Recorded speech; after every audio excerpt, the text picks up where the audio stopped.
Hello everyone, welcome to my channel. This is one of the members of the governing body of Jehovah's Witnesses. I just got done listening to his speech about people 70, 80 years old who are Jehovah's Witnesses. And Jehovah's Witnesses, by him, you are obligated to go door to door. You are obligated to keep preaching. This religion is so evil. A friend of mine's husband has 1 foot in this religion and partial 1 foot out. He's 55 years old and his mother is 92 years old. And he tells her or reminds her that she has to go door to door. She needs to go out and field service. And this idiot don't even go out and field service himself. But it's okay for women to go out there 92 years old. This religion wants you till you take your last breath. It's go out and do the preaching. Go out to teach the new generation of young people, to tell them their experiences of going door to door. So I'm going to play this and we'll take it from there. Here was Ecclesiastes 12:1, remember your grand creator. Now for some of us present here this morning, we must admit the days of distress have arrived. Let's open our Bibles and look at something in the 90th Psalm. Psalm 90:10. It says the span of our life is 70 years, or 80 if one is especially strong. But they're filled with trouble and sorrow. They quickly pass by, and away we fly. It makes us think of the words of Barzillai. He made a comment in 2 Samuel 19. How many days of my life are left that I should go up with the king to Jerusalem? I'm 80 years old today. Can I discern between good and bad? Can I, your servant, taste what I eat and drink? Can I still listen to the voice of male and female singers? Now, I can tell you from experience, when you reach the age of 80, birds may be singing when you wake up in the morning, but many of us can't hear them. We're just too old. However, it goes without saying, wisdom accompanies age. So this puts a little light, good light, on those of us who are 80 and beyond.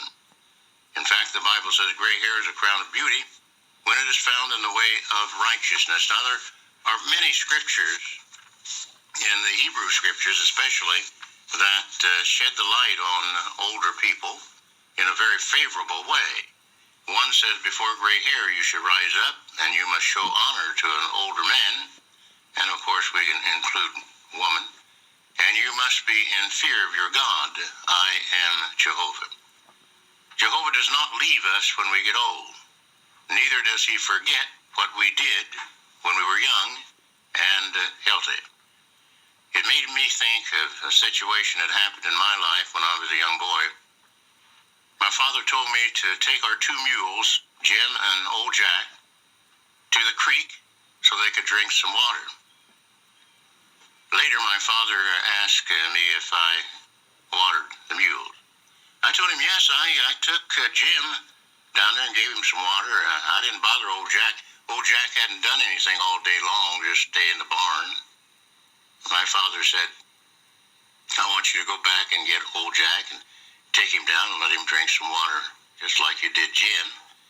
Old Jack has spent his whole life so that we could have bread on the table. We're not going to throw him away now that he's grown old. Well, that stuck with me. And it made me think, too, of what the Bible says in Hebrews 6:10. For God is not unrighteous so as to forget your work and the love you showed for his name by ministering and continuing to minister to the holy ones. So Jehovah wants us to continue, even when we're older, to perform our ministry. Perhaps to slow down a little, but not to stop. So share the good news you know about Jehovah and with the next generation. That's what Psalm 78 encourages us to do. It says, relate to the generation to come. Make these things known to their children, the next generation. So we have the responsibility, those of us who are older, 80 and beyond, or 60 and beyond, 50 and beyond, you just figure out what's old. But now, where and when can you do that? How can you encourage the younger ones? I don't know how you can do that. Where and when? I don't know your circumstances. But I'm going to give you some situations. Your room. I remember the governing body invited my wife and I, when we were serving in the district here, to come to his room for sitting on his family Bible study. Well, we thought that's quite an honor, my land, to be able to come to a member of the governing body's room with his wife. And so we went in, and we studied for the school and the service meeting. On the way home, my wife said, you know, he studied just like we do. Well, that's the way we all should study. What about field service? Between doors, stop and smell the roses with the younger ones that you're working with. Breakfast meals, squeeze out a good morning and a warm smile. It may be the best you can do that early in the morning. During the noon meal, mention how Jehovah has helped you years ago. What about to and from meetings in the automobile? Share a comment heard that made your day. During intermission at circuit and regional conventions. Oh, well, you're saying, I'm too tired for that. Then just sit there and look happy. When in the infirmary, nurses like to break the spell of pain and sickness with a little humor.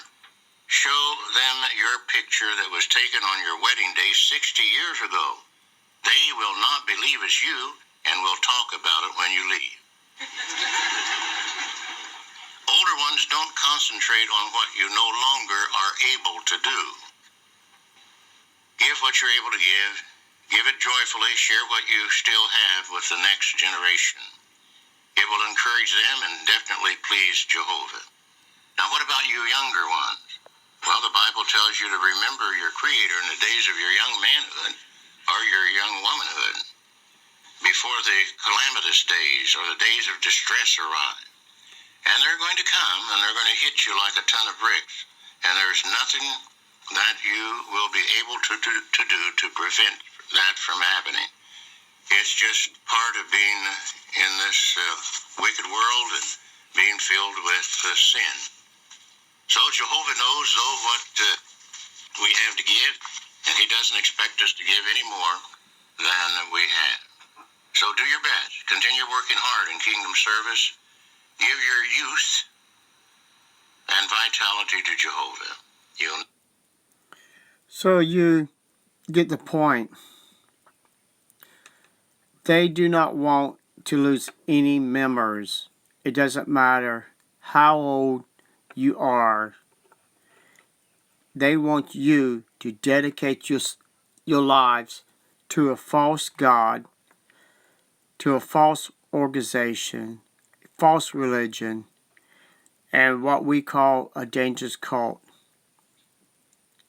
They don't care about how a person is up in age, as long as you can open your mouth and use it.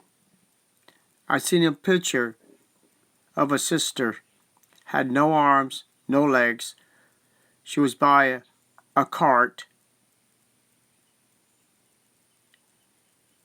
with all their literatures and all that, in a wheelchair, of course. And that's what she was doing. A friend of mine's mother, she was probably 91 or 90 at that time. hurt herself, almost fell down a bunch of stairs because by the elders you are obligated to go out and field service. You got to have your time. Otherwise, Jehovah will punish you or will not let you enter into their paradise because you are not out there trying to get people to come into this false religion. People, that's the reason I did my research, my education, to see if this was the truth, to see if this is a false religion. I was blind because I believed it was the truth. My eyes are open to know from their own publications and everything I have learned on the internet about this religion. It's dangerous for anyone out there seeking to find the truth from the Bible. Time after time we keep bringing out truth is from the Bible, not religion. Truth is in any King James Bible, long as it's not Jehovah's Witnesses Bible. That Bible is so corrupt. By reading it, you think you should be a Jehovah's Witness. That's how dangerous the Bible is. And they add their name Jehovah in there too many times throughout the whole Bible. People, we are here to educate you. We are here to teach you not to follow a false prophet, not to follow these men like this one, because the path you follow with them, it will lead you into everlasting destruction. If there's hope for you to go to heaven or earth, you lost it when you joined religions, and especially this one that I was in. So, all I can say is, older people, it's time for you to retire out of this religion, to enjoy your life, enjoy your children, especially the ones that you shun because of this religion, you disown because of this religion. It's time to bring your families back together again, to show them the love that you should have kept by not obeying these men and watchTower's policy. Please, a person leaves this religion, most of us has not rejected God and Christ. All we did is rejected the false teaching of this organization. And you call us apostates. watchTower, how dare you?